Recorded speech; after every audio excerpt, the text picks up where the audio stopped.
क्या आप जानते हैं भगवान शिव काशी कैसे आए? अंत तक जरूर देखिए, क्योंकि वहां रहने का असली कारण बहुत कम लोग जानते हैं। बहुत समय पहले एक प्रश्न ने पूरे ब्रह्मांड को हिला दिया। भगवान ब्रह्मा और भगवान विष्णु में विवाद हो गया। कौन बड़ा है, कौन पहले आया? इस विवाद को समाप्त करने के लिए शिव प्रकट हुए, लेकिन किसी रूप में नहीं, बल्कि अग्नि के अनंत स्तंभ के रूप में, जिसका न कोई आरंभ था न कोई अंत। शिव ने दोनों को एक कार्य दिया, मेरी सीमाएं खोजो। विष्णु अंधकार में नीचे की ओर गए, समय की गहराइयों तक गए, लेकिन लौटकर बोले, मैं अंत नहीं खोज पाया। ब्रह्मा ऊपर की ओर गए और लौटकर कहा, मैंने शिखर देख लिया। यह सत्य नहीं था, यह अहंकार की रक्षा के लिए बोला गया झूठ था। उस झूठ से सृष्टि का संतुलन बिगड़ गया। तभी अग्नि स्तंभ से काल भैरव प्रकट हुए, क्रोध में नहीं बल्कि धर्म की स्थापना के लिए।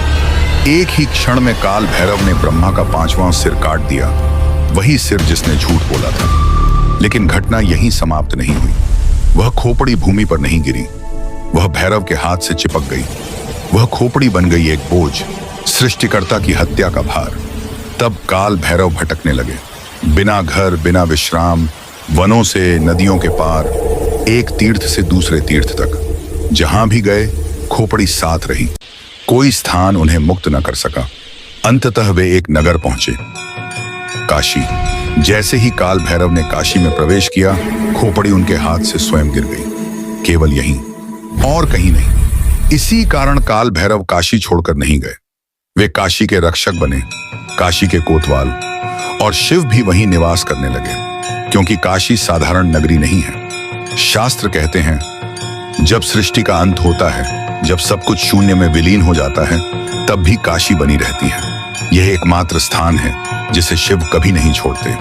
इसीलिए काशी में मृत्यु से भय नहीं लगता, क्योंकि यही यात्रा का अंत होता है। इसी कारण शिव काशी में वास करते हैं। किसी एक घटना के कारण नहीं, किसी एक क्षण के कारण नहीं, बल्कि इसलिए क्योंकि यह नगरी सदा से उनकी थी। यदि आपको यह कथा पसंद आई हो तो कमेंट में लिखिए, ओम नमः शिवाय। हमारे महान हिंदू मंदिरों की उत्पत्ति कथाएं जानने के लिए सब्सक्राइब करें। दिव्य पुरुष।